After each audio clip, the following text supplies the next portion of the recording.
And I think what the unity movement really gets right is that the role of the people isn't necessarily to be the policy analysts, to be the 300 IQ administrators that that either media or political movements kind of suggest them to be.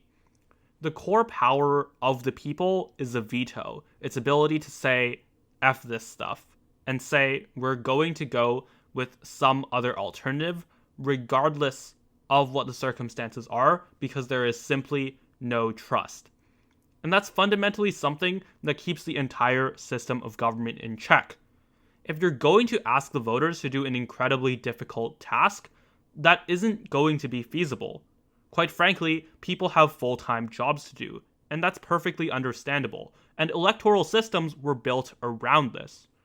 Now, it seems completely inconsistent with the politics that we have today, because there seems to be a decision that requires all of this knowledge about healthcare, all of this knowledge about economics, all this knowledge about policing, etc.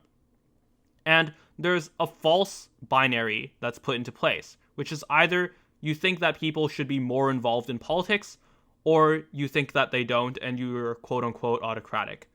And both of those things miss the core exchange that's happening. The exchange is between a voter's time and the value they get out of government. And in fact, the best model, and what the historical model of government, particularly in the United States, was, is that of a veto. Is that of politicians personally and in parties essentially having a brand. That brand has a level of trust. And if that trust runs out, if they keep making mistakes, if they keep breaking promises, then voters simply will never elect that politician ever again.